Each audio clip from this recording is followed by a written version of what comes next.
And welcome everybody to the Short Time Wrestling Podcast. We are back from the Olympic trials. We are recovered, most of us. Today we're going to be talking women's wrestling with our guest. Let's bring her in now. Meet Gabby Lord-Klein. She is the founder of TransitionWrestling.com, a women's wrestling website covering predominantly college wrestling on the women's side, but of course with the women's wrestling that branches out because it's all freestyle. We go to the high level high school. We got some Fargo stuff. We got some senior level stuff, and you are coming off an Olympic trials in terms of being able to watch some amazing wrestling. Before we get to that, Gabby, welcome to the show. It's been overdue. And first of all, just tell us a little bit about your wrestling background and how you got into the sport. Oh, my wrestling background. First of all, Jason, thanks for having me on. I have been wrestling since I can remember, actually. I grew up in Stevens Point, Wisconsin, and wrestled on a boys team, a traditional boys wrestling team in Wisconsin all the way through high school. And then I wrestled at Northern Michigan University, where the USOAC was at that time. And in 2012, when that program shut down, I transferred to Iowa, Waldorf College in Iowa, got my degree from there and wrestled. So I wrestled all 4 years collegiately. Then there was a whole lot of life mixed in, and then I came back and wrestled at 2 events in 2019.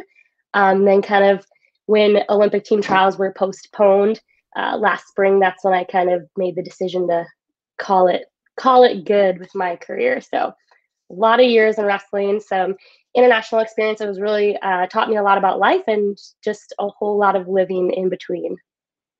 Yeah, a lot about life and living in between. But then we talk about coming from Stevens Point and then all those senior level trips. You got to see some places that you normally wouldn't, maybe coming out of Stevens Point. Absolutely. I think wrestling honestly provided me, I feel like, every opportunity that I've had in life in some indirect or direct way.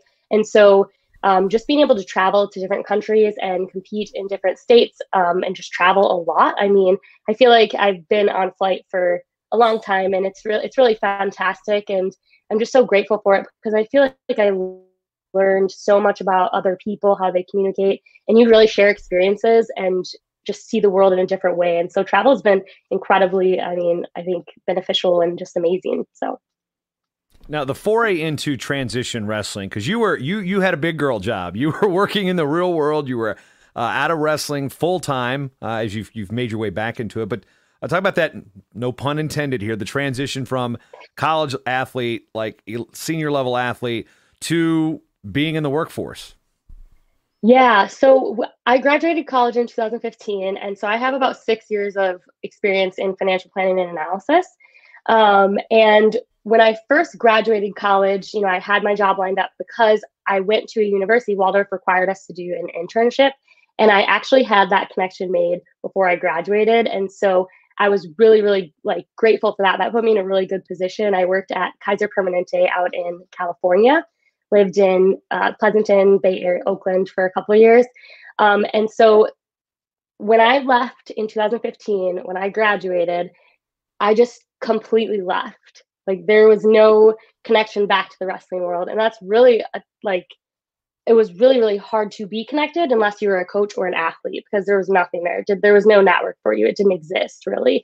And so I struggled in some different ways as far as what is life without wrestling, because I didn't really have a network there anymore. But I was running in my corporate job. I loved it. I am so grateful for that job because it really helped me tap into my curiosity and analytical side. I was doing a lot of analysis on stuff. And so that first year out of wrestling, I was just so focused on my job that I think there was this little piece of me missing because I didn't have that family, that structure for wrestling. But I was sprinting so hard in my job that it was the right track, right? Then in year 2, I ended up joining a gym in Oakland, and it was the best thing for me. It was how I started networking, making my friends, and actually the group of people that I was running with were just so inspirational and just really into what they were doing that it really kept me questioning, well, what am I going to do? What am I going to create? And I kept something just kept pulling me back to the wrestling community. So I was loving my job. It was a really great setup for me. But at the same time, I felt that piece missing that had been in my life since I could remember, And so I really got pulled back in, and the people I was with in Oakland really, really encouraged me to create and to be. And so it was just a good stream for me. And so I went back and got my master's degree while I coached at the college level. And it was really after that, when I graduated in 2019, that I started transition wrestling. So there were a lot of struggles moving out of sport, but at the same time, I think that I absolutely had to step away from it to figure out how to be in it in a different role, because my identity as an athlete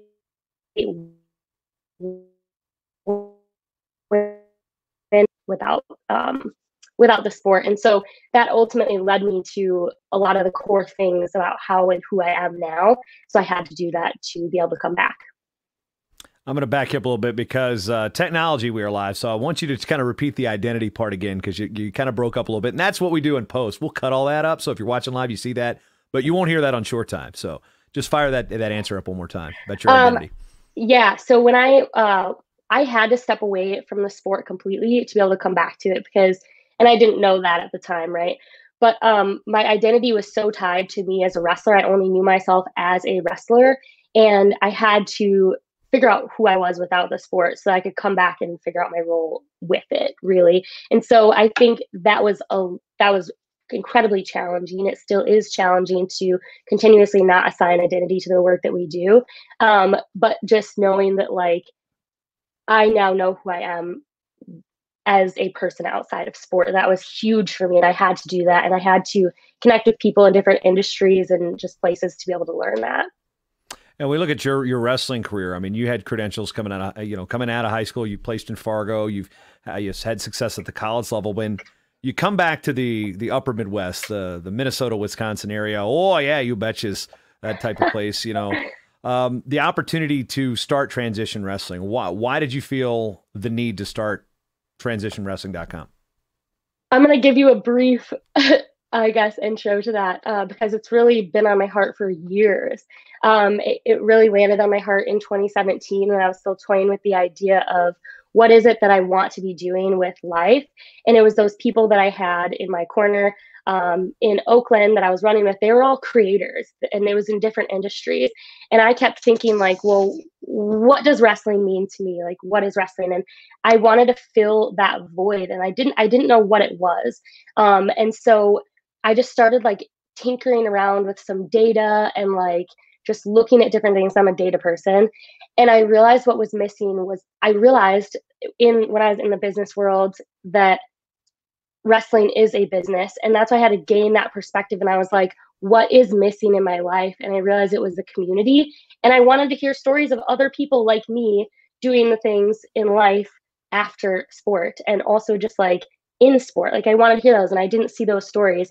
And so when I first had the idea in 2017, I had no idea what it was going to be, but I just started working on it. Really, I just started like putting things together, taking notes, and just kind of like building. But then as my time as a graduate assistant at Waldorf, man, the classes I was taking were about like instrumental use of self and identity stuff, and coupling that together with like public policy and like people development and organizational development. I really like was on a call with a recruit one day, or right before this call with this recruit one day, and it hit me.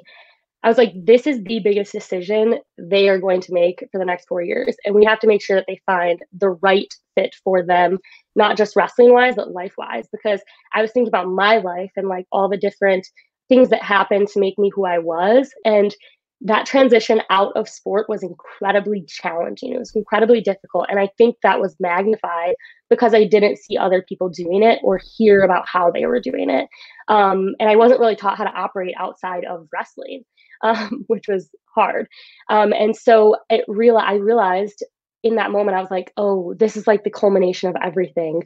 Because I was like, when we share stories at the college level, like real stories at the college level and post-collegiate level, the women who have graduated and are now living life and doing their things in whatever industry they are, they can have a connection back to the sport. And the girls as young as youth can look up to like the pathways that they have. And so I was like, that overall will just grow and build community and connection through the sport. And I realized that's what I was missing. And when it hit me, and I was like, this is it. And I still didn't know what it would be or how I would make it that. But that in that moment, I was like, that is it. And so it's really founded on the core concept of, it's called the concept of transitional excellence.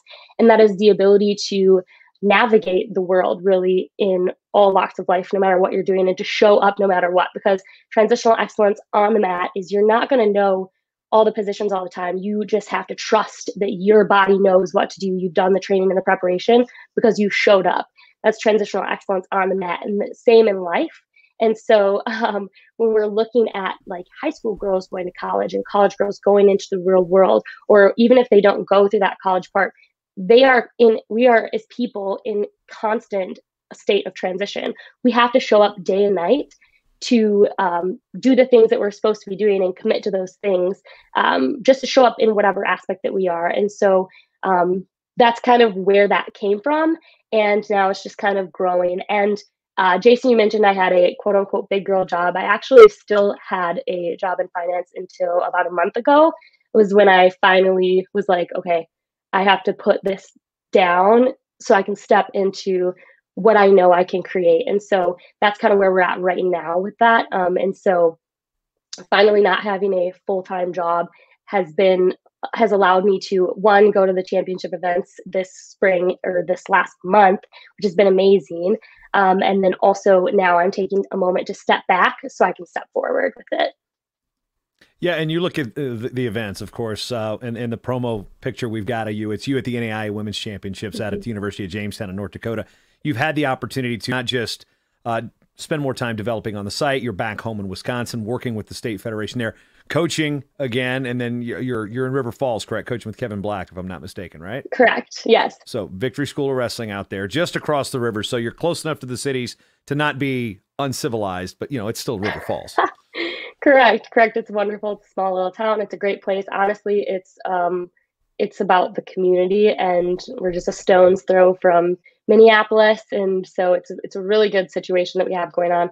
In Victory School of Wrestling is just a blessing in my life, and I think many others. And I think it's just a whole community that really is like-minded and tracks in a really good way. So being back in Wisconsin for the first time after a decade, it's pretty fantastic. And we look at what's going on there. Of course, Precious Bell was actually on the plane with me back to the Twin Cities. She's been training there, and just talk about the environment there. I mean, and there's a lot of kids that have gone through and done their senior years there before going off to whether it be the training center, picking an RTC, or going on to the collegiate route. So, explain the training situation there at Victory. The training situation is really, we do life together, and I mean, I think that the building that Victory School of Wrestling is in, holds a lot of personal significance for me, because when I was in high school, that's the building we trained out of for Fargo and stuff. And so coming back to that situation, and Victory 2.0 just restarted up in August of 2020. And so that whole situation is something incredibly special, and just, I think everyone that trains there understands that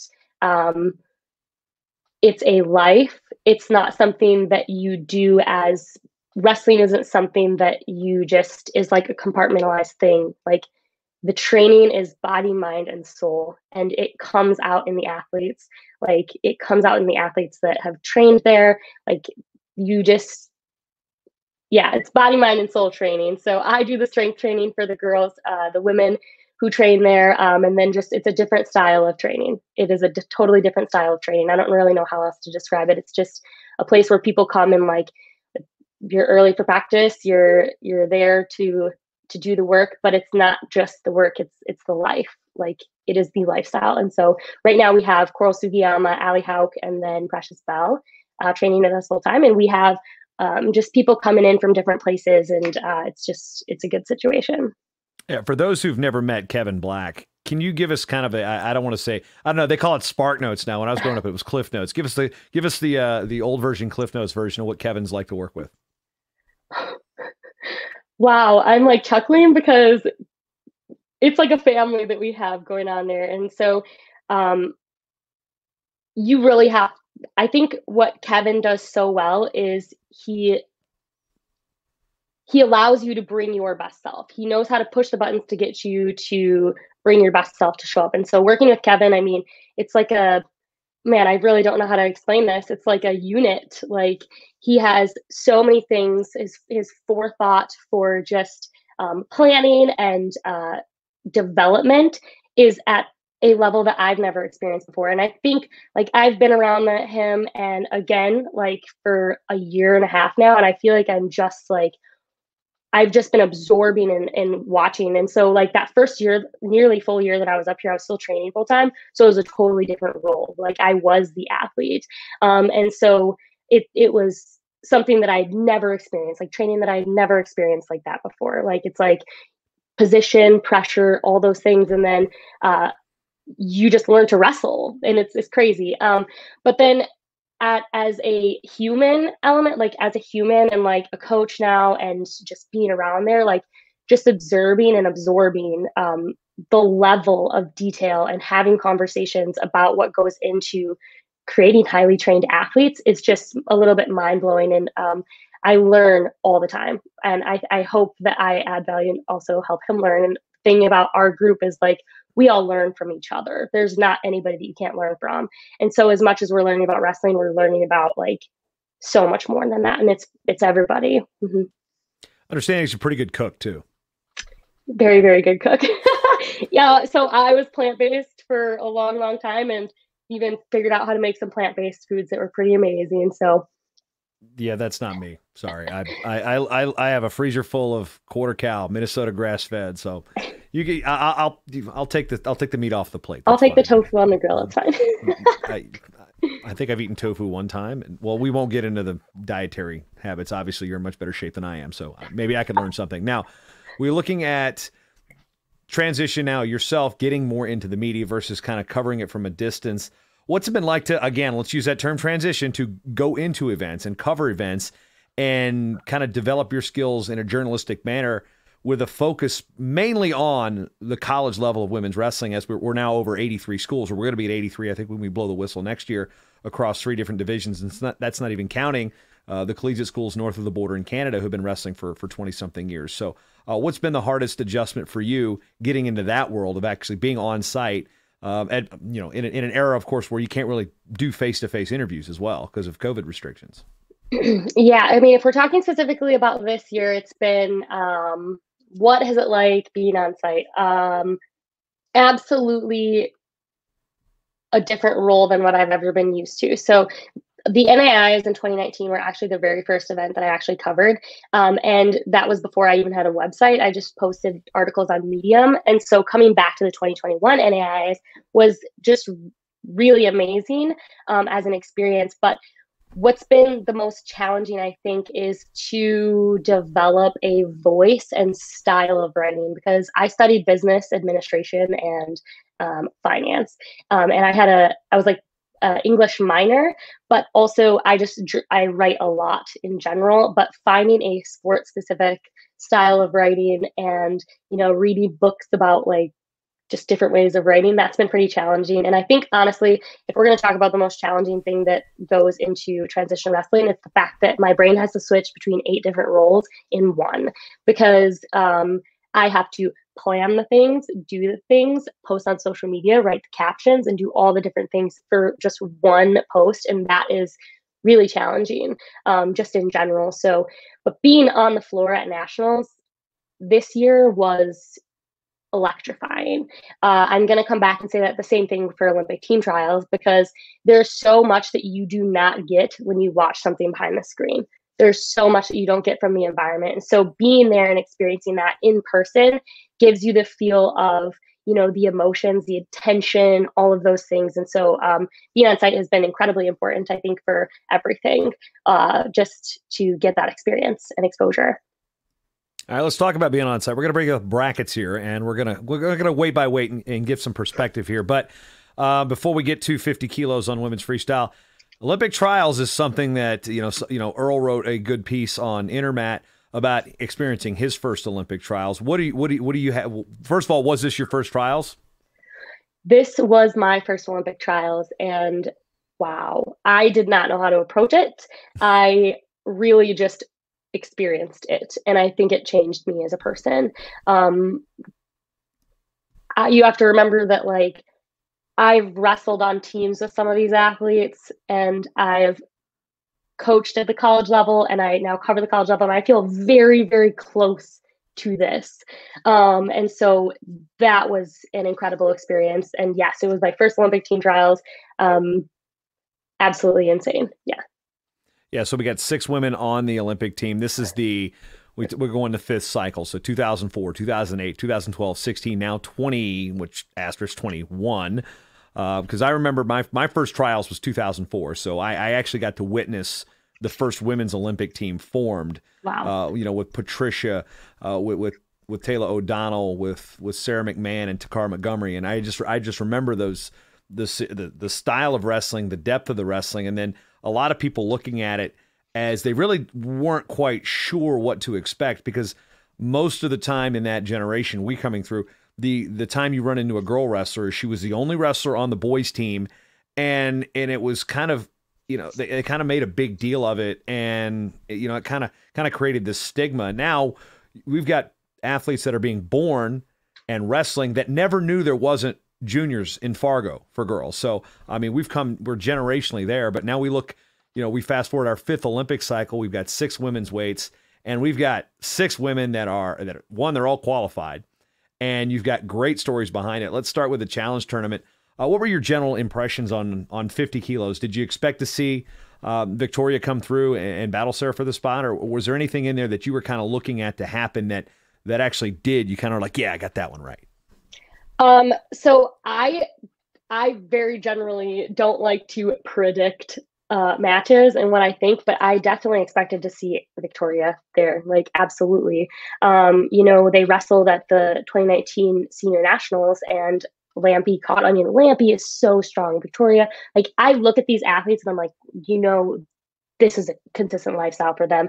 So, you never know who is going to have the day, and so I absolutely expected Victoria to end up there. We look at who we have in that bracket, and there are some young faces, very young faces, and there's absolutely veteran faces. And the women who made it through, are the more veteran wrestlers. And it really shows us, like, there's levels to the game. There's people who have done the years of work and put in those consistent hours, and it really is inspiring, and it showed through. And so absolutely, I expected this one to be really tough. I wasn't sure what the outcome was going to be between the two, but yeah, absolutely. And then I think Amy's match with Whitney, like, that was another one that was just, you didn't know who was gonna pull through. I think that, yeah. Yeah, Alyssa just came back. She was out training and coaching. She was coaching college Division III level at Norwich before relocating out to Oregon with Nate Angle and the Beaver Dam RTC. Mm-hmm. Adeline's up there now. So you talked about the veterans, but you've got that college frame of mind in terms of transition. So a lot of eyes were on Emily Shilson because she's had a lot of credentials coming out. People know her name. She's got a world title. She's got a youth Olympic gold. So when you see the development of athletes, like she's on the junior level, she's 20 years old, and to try to break that ceiling into the senior level elite. Where do you think the development needs to happen? And then you've also got like Sage Mortimer, one of the 3 high school girls that have qualified. She made headlines years ago, placing in Greco against the boys. So yeah. Specifically on development with the younger athletes like Shilson and Mortimer, what do you see from those two? I really think it's just time. It's time and testing in the fire, and it's training. And so I think that, like, I mean, it's just time, really. Like, I don't know how else better to say it, but like, the people who made it through in this bracket, like, it's been years for them, right? It's been years. And so these younger girls that we have, like, Emily has 3 college national titles and just 1 back-to-back junior U23s. Like, is she touchable on the college world? Maybe not, but at the same time, like, she's still really young, like super young. And so I think it's going to just take time and training and just more development. Since you went through this route, coming through, Fargo, and then wrestling in college, now coaching at this level, the opportunity or the way women's college wrestling is freestyle. How much is this beneficial in your perspective to our national teams, to our Olympic teams, our world teams, that you're coming out and you're going to have 4 years in college, 5 years in college with freestyle wrestling. Some of states, they're sanctioning wrestling. We're up to 30, but they're not all freestyle. So from an athlete, from a coach perspective, before we even go any further, because we've got 6 weights to discuss here, a lot of these girls are coming through. The women's athletes are coming through, learning freestyle in high school, and then in college they're hitting it, and it's a seamless transition, it seems. Yeah, so I think that the importance we should be wrestling freestyle at all levels, like from the get-go, right? So like if controversial take from Gabby. We really think about wrestling as a big picture. We want our women to be able to, it's USA versus the world, right? And so it is super beneficial for our national teams and for our Olympic teams when these girls, it adds depth to our field. And if the goal is to be the best in the world, we want as much depth in the field as possible, right? But the thing is, like, you look at some of these kids who have been wrestling freestyle their entire lives, they are ahead of the game. The other thing that I want to note there that goes along with this question that isn't totally directly tied to it is that, I'm losing it. So the college girls had 30 spots to qualify for the Olympic team trials. In maybe several years, most of the field doesn't actually take the college route. Who knows? Maybe that as we get more and more depth to the weights, maybe we don't see as many college girls going that route. Maybe it is more focused on college, and the people who are making the teams and stuff have gone non-traditional route, what we would call non-traditional routes. Who knows? I think that all those different caveats are going to come with the development of women's wrestling in general.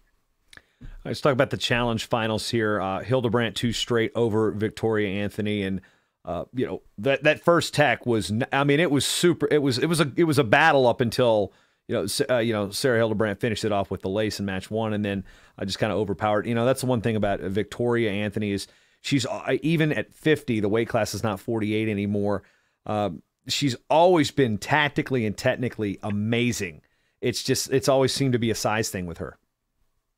So what I found most fascinating about this match was there was a time in November where Sarah wrestled Alyssa Lampe at the first underground card in Wisconsin. And after that match, she said, at some point she said, like, I figure out the match and then I find my openings. And I feel like you saw her do this, and this is a very close match. Like you said, like, Victoria's incredibly technically sound, like, obviously has been on so many teams and just is one of our top athletes, obviously. But you saw Sarah, I feel like you saw her figure it out. And then once she figured it out, it was her match. And so I thought that was super impressive and fascinating. And so when she was wrestling, I was like, watch her, like, she is figuring this out right now. Going 53. This was a weight class that I really didn't know what to expect from the challenge tournament. Rana Heaton storms into the final, wins the challenge tournament, makes the best of 3, and you've got veterans in there. You got a little Simon Fraser flavor with Don Parrish and Alex Hedrick. I mean, a lot of college here, and then of course Rana trains with the Badger RTC. Of course, she's been pretty sure she's engaged to Seth Gross, so that would obviously explain the residence there in Madison. But this seems somewhat surprising. We saw some names that we've seen through the WCWA and the NAIA women's route. Of course, both Gallegos are pretty accomplished at the collegiate level. So anything jump out at you here before we get to our final series? So what I think, I'll just speak on Rana for a minute. I feel like since the underground started happening, since our card style events started happening, you've seen Rana on like every card, it feels like, and she has wrestled up a weight class at a lot of these or in between. And I think that experience helped her jump levels and just like be ready to show up no matter who she was wrestling. And so she got back that match, right? So Alex Hedrick beat her at Captain's Cup. And so she won that match. And so that was really like, that was another good moment for her. And then defeating Don Parrish. I mean, yeah. So big day for Rana. Big day for Rana. Of course, Jakar Winchester. It's a stolen line. I say it's stolen. I read it on Twitter after she won a Nur Sultan. Her name isn't Lose Chester. It's Winchester. So I had to throw that one out there during the finals. But, Jakara, we want to talk about somebody that's jumping levels.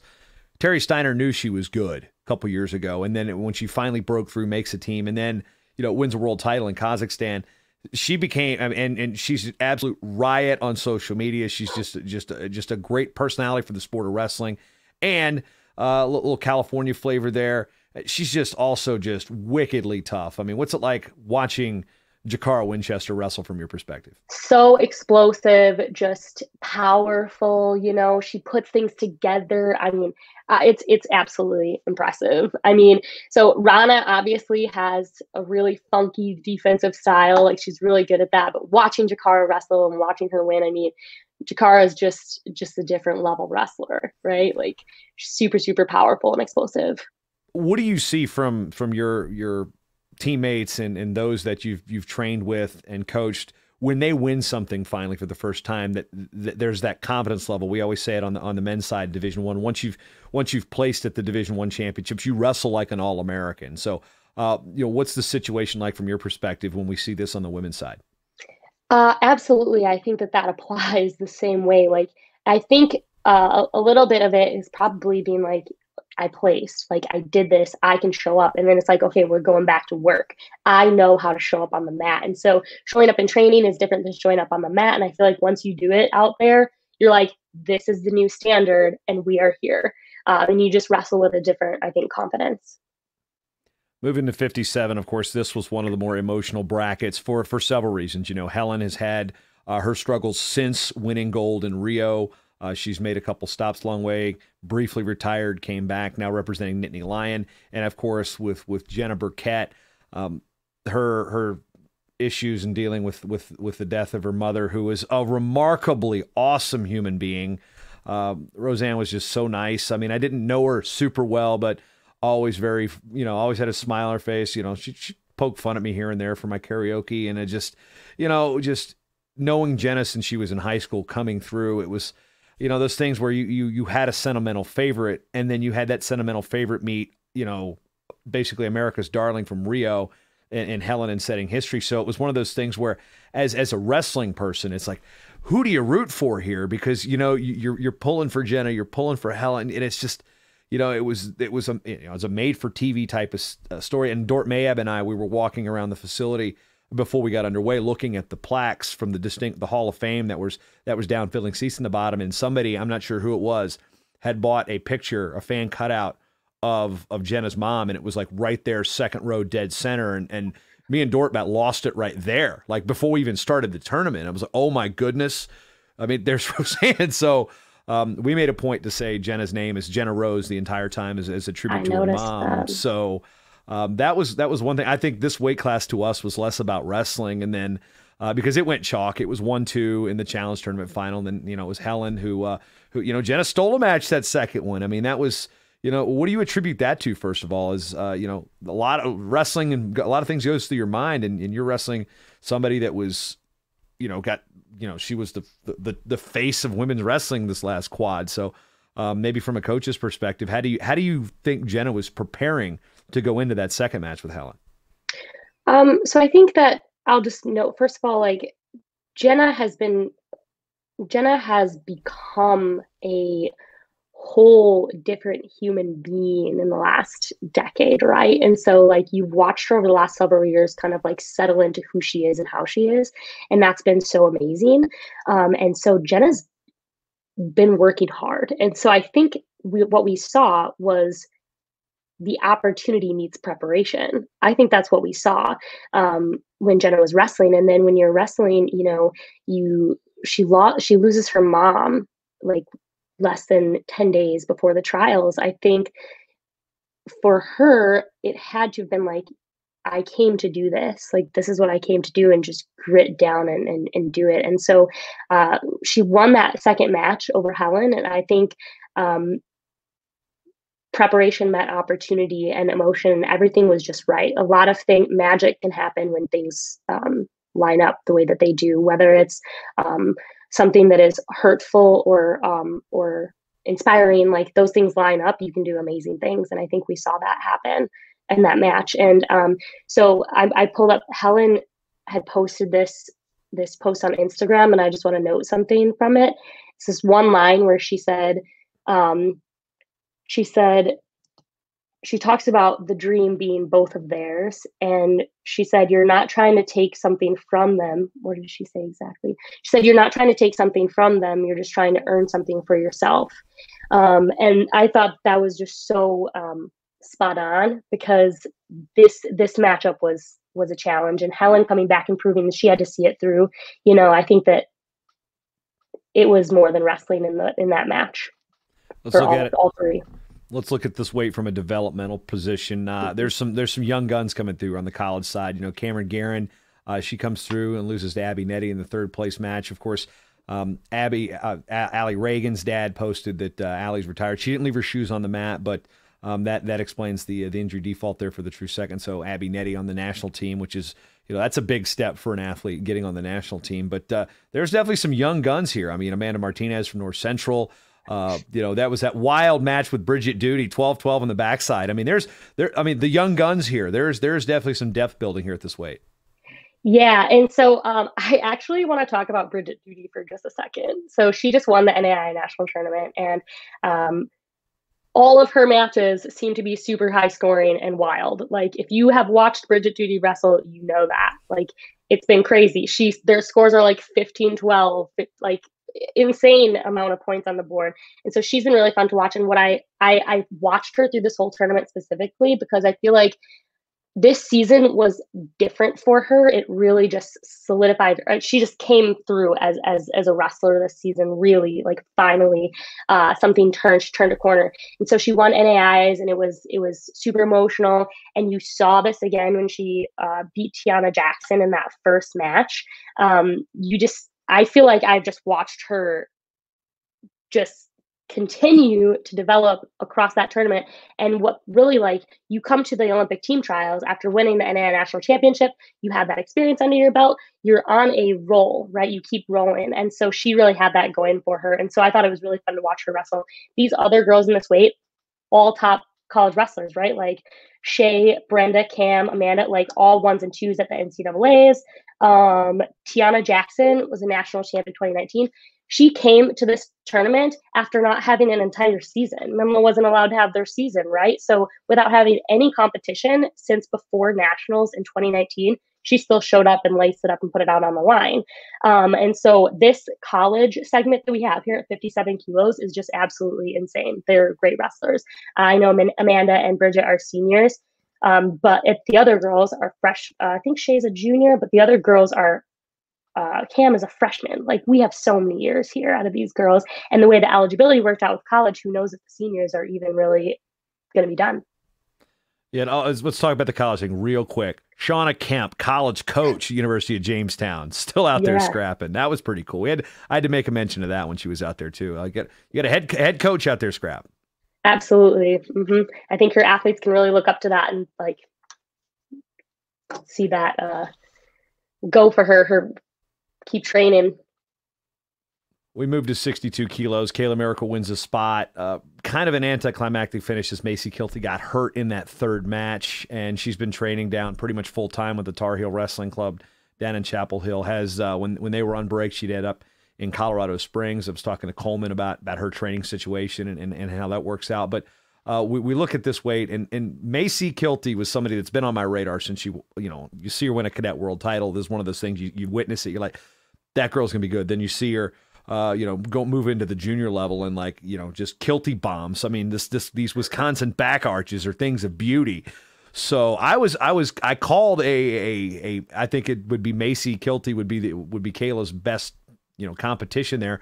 Went 2, they split, and then we go to a third. But looking at the way Jen Page has been a veteran, she's a junior world bronze medalist, and then Maya Nelson's a junior world champ. So we've got credentials here. Mallory Velte's got a world medal. So just to get to Kayla Miracle, this was a minefield of a weight class. Absolutely, this weight is so deep. And yeah, it was a minefield, and I think I'm just drawing in my breath. It was absolutely insane. And we saw a lot of these girls mix up at Captain's Cup. And so Mallory, for example, I feel like Mallory needed Captain's Cup because she hadn't competed since the Pan Ams in 2020. So that was her first competition back. And for that was the same for some of the other girls. Maya Nelson, we haven't seen her compete since 2019 Senior Nationals when she made the finals. And so these women are just, I also, this is my weight. So I'm just like, man, the respect factor here is real, right? So yeah, this is a really, really tough weight class. I think that no matter who was moving forward, there was no easy match here. I mean, same with all the brackets, but this is a tough, tough weight. And then Jen Page got the win over Emma Bruntel after Emma had beat her 2 times in a row. I mean, things really like, it's the trials, it's the trials. Yeah, Jen was on part of Team Pattaya, which is the 2012 Junior World Team, which was a cast of characters. Julie Salata, who was in the weight, was there. Jen Page was on that team. Then on the guys' side, you had Jesse Thielke and Greco. You had Pat Downey on the freestyle side, Jordan Spieler. It was a cast of characters, so we will always go hashtag Team Pattaya when talking about that. But so bring it into the college discussion. Kayla Miracle was a 4-time WCWA champion at Campbellsville. So just one of a handful of those that have ever existed. Even, I mean, we're talking 15, 16 years of the WCWA now. And going back to the question about gearing up the athletes for the senior level, even though she did win 4 titles, they weren't always walkovers. It wasn't always an easy match. I mean, they were, her dad Lee was bumping her up a couple weights to get, to sometimes win duels, but also to challenge things. So that college system provided her a lot more matches. And now Kayla's been a household name on the women's scene because, there's a lot more coverage of women's college wrestling because of transition, because of, Reaper, because of American Women's Wrestling. So you're part of why Kayla Miracles is a name for wrestling fans now. And I guess maybe speak to the importance of why transition wrestling kind of works with these types of narratives in terms of where these athletes are. Now you walk by, that's Kayla Miracle. They're not like, oh, who is she? What does she wrestle? Yeah, I was talking to a friend about this actually. Like, we love watching wrestling because we know the wrestlers, and we know their stories. And I think when we know the names of who's in the brackets and we actually see that they've been wrestling for a while, we get excited about their matches. You're not like, oh, who is that?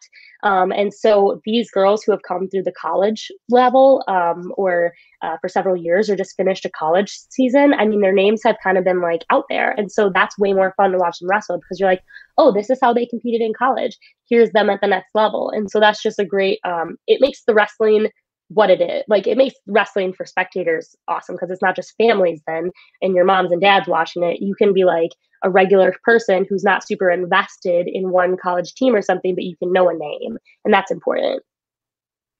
Moving to 68, Tamira Mensah, returning world champion. She's in her home state of Texas. She is just one of the most incredible people on the planet. Again, you hear me say that a lot because having a chance to travel a lot around the world with some of these athletes, it's like you really get to know them just like any other athlete. Which is for this is I say that from the male perspective, is like, yeah, okay, we all know Jordan Oliver's done a lot of press this week.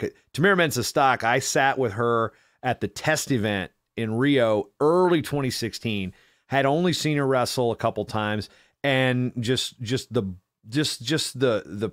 aura she emits about how cool, how calm, she is all that is good about the sport of wrestling and women's wrestling. So that is, she won, of course. But the story of this weight class was Kennedy Blades. I mean, you can't not talk about the second of the 3 high school kids. We'll get to the third here in a second.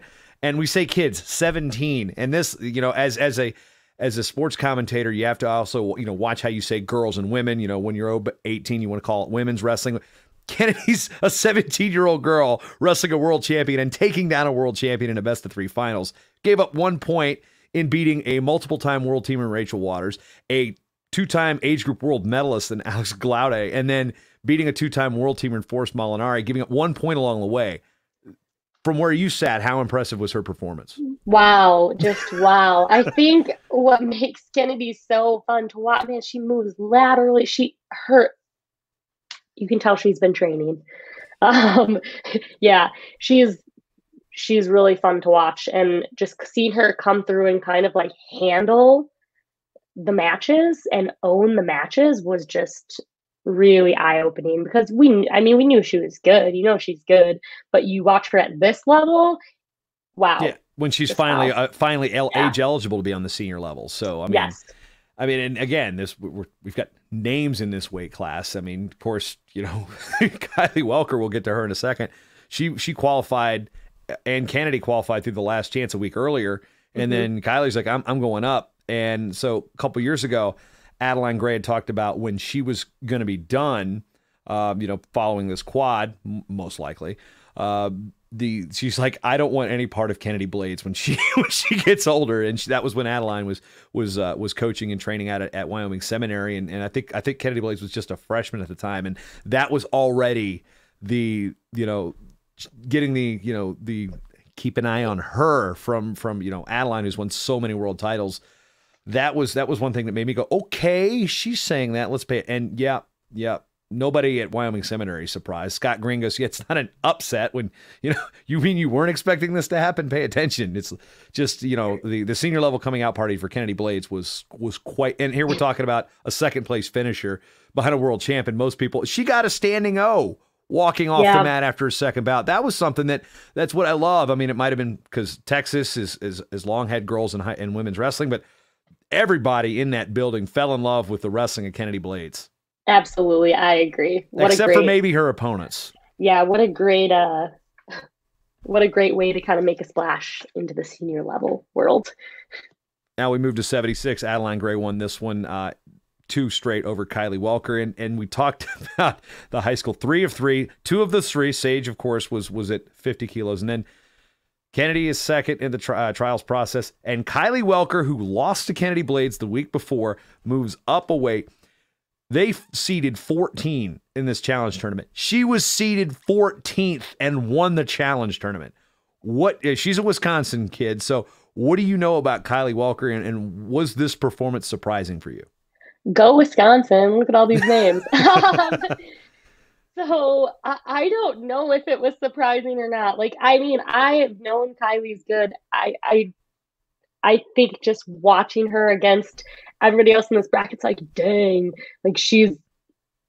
I feel like Kylie has grown so much as an athlete. And I guess I don't know her personally, so I don't know much. I just know that she is, good. She's a good wrestler, right? She's been training. So when we look at her performances, the win over Makoyed of North Central, the Cardinal Wrestling Club, was one that I was working on the pronunciations for. 11-4, that's a solid win. And then, blanking Diamond Guilford, that's like, okay. This is even before she beats Victoria Francis. It's like the win over Guilford was like, okay, the 14 just knocked off the 1. This is the challenge one. It's like, what is going on here? Her win over Yelena was big. Yelena's an NCWWC champ, right? This year, finalist last year. So that was big for her. And then over Diamond, that was just like game changer.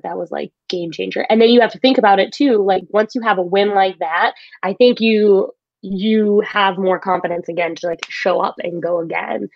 So really, really impressive day for her. Then beats a multiple-time world teamer, Victoria Francis. She got the big 4 early, and then good defense, scored 2 late at the end when Francis was making a run at it. But then, it's funny because Julius Lott had tweeted, "Is there anybody better in the world in parterre than Adeline Gray?" And then Kylie Welker actually replies on Twitter, goes, "I can attest to that." So nice to see the kid with a sense of humor here. Yep.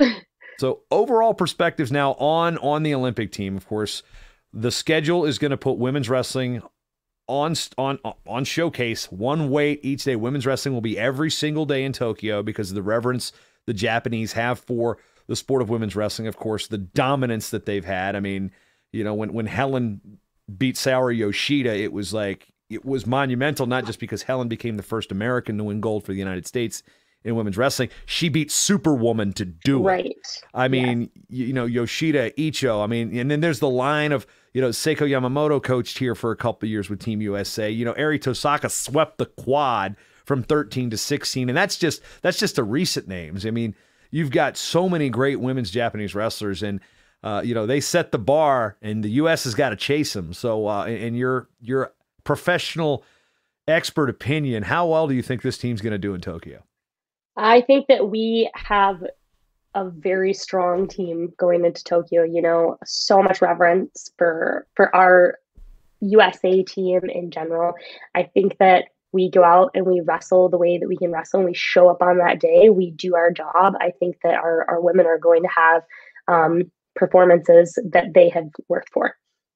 Yeah, it's just it's fun to see the depth of women's wrestling, and I was there again from the start of the Fargo years, but Tricia Saunders was there with her plaques, and she's in the Hall of Fame. Walking around, and you hear people say, "Yeah, this is Tricia Saunders. She basically founded women's wrestling in this country as one of those early trailblazers." So I want to ask you a personal question in terms of what does Tricia Saunders mean to you as a women's wrestler? So to me as a women's wrestler, I think pioneers in general, like women's wrestling wouldn't be women's wrestling without those ladies who stepped in and took center stage on the mat. And so my whole life has been about and around wrestling, I feel like. And so individuals like Tricia Saunders have helped shape my life. It's part of the story that makes my story a reality.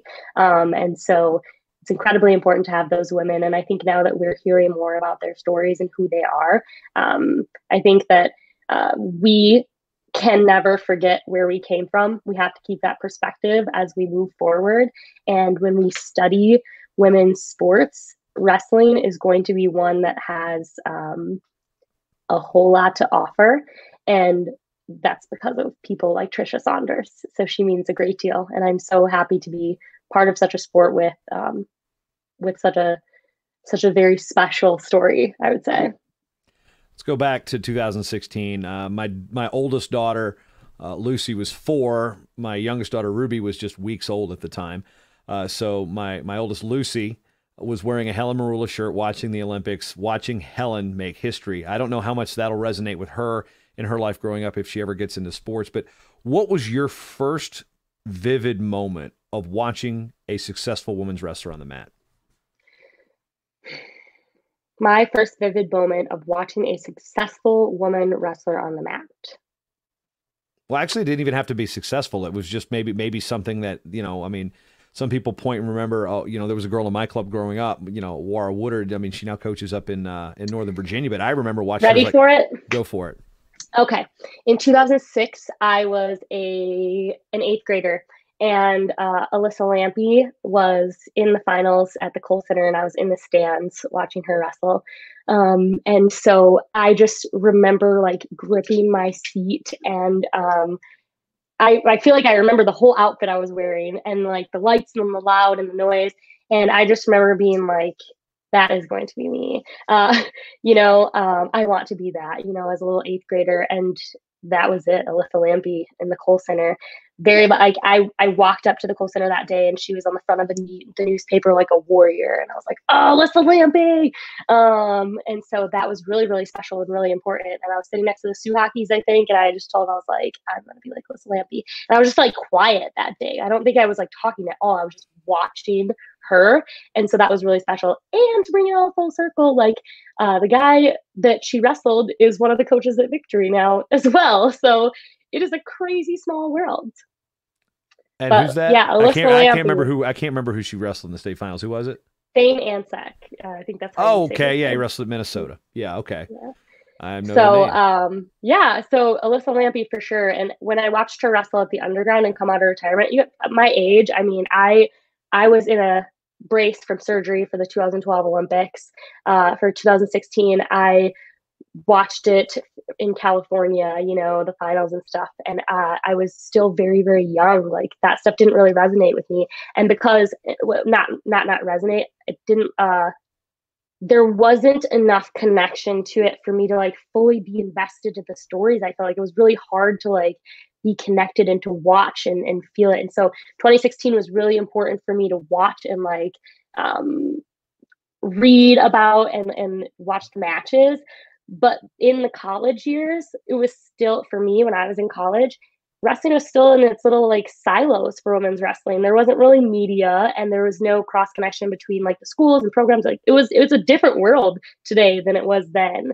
And so, but I definitely remember that moment watching Alyssa Lampy, and then college, like getting introduced to college women's wrestling changed my entire perspective on the world of women's wrestling and like what it means to be part of a team in a sport. And so the women in college, they are bad.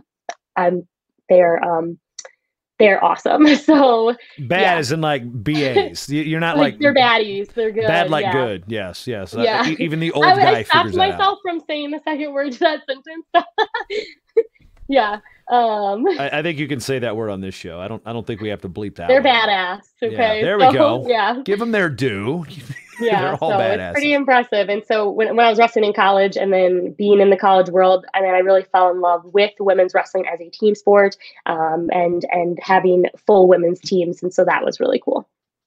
As we wrap up here talking about the the U.S. Olympic team trials as we get ready for Tokyo coming up this summer. Gabby Lord-Klein, Transition Wrestling. What are your next projects with the website? What are some things that you're going to do building up to Tokyo 2021? Well, complete redesign of the website. That's like my number one goal right now. Like I mentioned in the very beginning, I'm really taking a step back so I can step forward. A couple things in the works. Going to start a podcast and do different things. Have Got some any different questions plans. on that? I think I know somebody. Yeah, can help I you with think that I have one. a good contact for that one. But I have like 3 different projects that I'm working on, and those will all kind of come out. And gearing up for Tokyo, I mean, I want to tell some stories that we get to see the inside life of some athletes. I really want to tell some stories. That's my goal leading up to Tokyo, so that some impactful things. I want to share some impactful things. Well, let's throw it up there. Transitionwrestling.com. I'm making sure I spelled it right. Transition Wrestling. Yep. 7 years of college does not fail me. Where else can they follow you on social and pay attention to you on the interwebs? Across all social media platforms, Twitter, Instagram, Facebook. It's all at Transition Wrestling. Twitter is a little different because you can't have that long of a username. It's at transition_res, like WRES. And we'll be posting stuff there. Gabby Lord-Klein, thank you very much. Very informative, and we'll see you down the road. Thanks, Jason.